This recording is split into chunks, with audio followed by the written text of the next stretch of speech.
Hello friends, myself Ravin Kumar. Welcome to my channel RK Motivational Videos. And the today's topic is relationship between seniors and juniors. तो होता यह है कि seniors और juniors का relationship होता है जो वो बिल्कुल सास और बहू के रिलेशनशिप की तरह होता है, जिसमें सीनियर जो है जूनियर्स को दोष देता है और जूनियर जो है सीनियर को दोष देता है। परंतु एक्चुअल दोनों ही अपनी जगह पे सही होते हैं। बस कुछ कारण ये होता है कि दोनों के बीच मिसकम्युनिकेशन होता है, जिसके कारण एक को लगता है दूसरा गलत है और दूसरे को लगता है कि पहला गलत है। तो अक्सर इस प्रॉब्लम को दूर कैसे किया जा सकता है, तो उसमें कुछ छोटे छोटे पॉइंट्स हैं जिसको अगर सीनियर्स माने और जूनियर्स भी माने तो दोनों ही इस प्रॉब्लम को दूर कर सकते हैं। तो सीनियर्स के लिए यह है कि वो जो भी अपना एक्सपीरियंस है वो अपने जूनियर्स के साथ ग्रो करे, उसको छोटी मोटी जो भी काम करने के दौरान गलतियां होती है तो उसको सुधारे। पोलाइट वे में भी उसे बता सकता है वो कि आपसे ऐसी ऐसी गलती हो रही है, आप इसकी जगह ये काम करिए। और दूसरा ये है कि जैसे उसको समय समय पे उसको मोटिवेट करना चाहिए। Motivation in the terms of उसको जो ग्रोथ होती है इन केस ऑफ सैलरी वो भी देना चाहिए समय से पे, और जो डेजिग्नेशन के अकॉर्डिंग जो ग्रोथ है वो भी उसको प्रॉपर देनी चाहिए, उसको प्रॉपर अपॉर्चुनिटी देनी चाहिए। अगर उसकी लीव की जो डिमांड है वो अगर जेन्युइन है तो उसे भी फुलफ़िल करना चाहिए।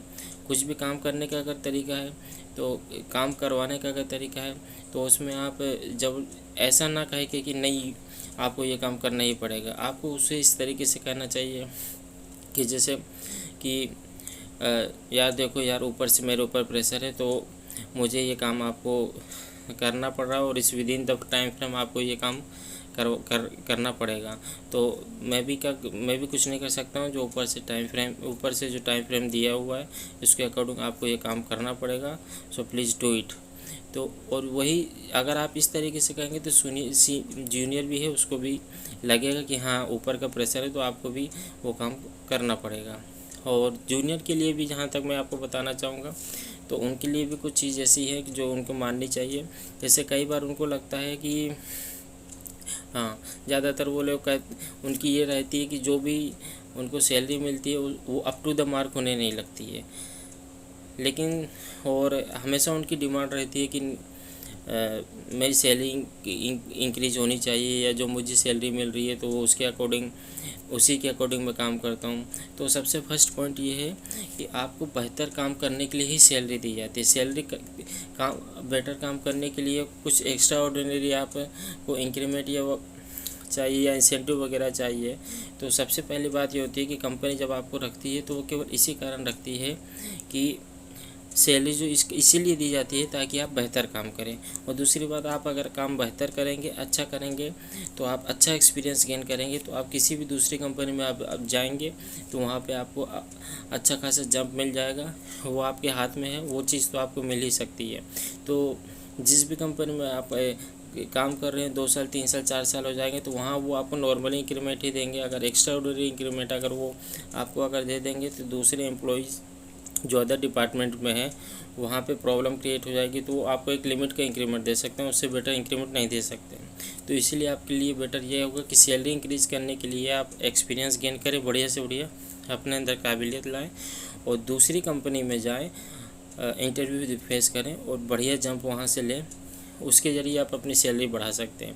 ये कोई तरीका नहीं है कि आप काम कर रहे हैं और बस हर बात आप यही सोचें कि नहीं मुझे जितनी सैलरी मिली है मैं उसके अकॉर्डिंग काम करूं। तो ये दूसरा जो तरीका मैं कह रहा हूँ कि आप अपने अंदर काबिलियत लाएं और दूसरी कंपनी में जाके जंप लें, तो फिर आपके पास बार्गेनिंग पावर भी रहेगी। आपको अगर उस कंपनी में भी रिटेन करना है तो you have the bargaining power कि देखिए जी मेरे पास ये ऑफ़र लेटर हो, मैं इतने में मुझे वहाँ कंपनी मेरे को ऑफ़र दे रही है, आप अगर मुझे रिटेन करना चाहें तो आप मुझे इतने में रिटेन कर सकते हैं। तो ये सब कुछ चीज़ है। और दूसरी बात, किसी भी एम्प्लॉय को ये बात ज़रूर एक पॉइंट ध्यान में रखना चाहिए कि जब डे 1 पे उसने कंपनी ज्वाइन की थी तो उसके अंदर क्या भावना थी, उसके अंदर ये सोच होती है कि मुझे कितनी भी सैलरी मिल जाए, बस मुझे काम मिल जाए। लेकिन जब एक बार उसे काम मिल जाता है तो फिर उसकी एक्सपेक्टेशन जो है बढ़ती रहती है। एक लिमिट तक एक्सपेक्टेशन तो ठीक है, लेकिन ज़रूरत से ज़्यादा एक्सपेक्टेशन रखना भी बेकार होता है। तो कुछ जो बातें हैं जो दोनों के लिए मैंने कही है, वो दोनों ही अगर मान के चलें और एक दूसरे की मजबूरी को समझें तो दोनों ही के बीच में जो प्रॉब्लम आती हैं, ये प्रॉब्लम जो है वो सॉल्व हो सकती है। धन्यवाद।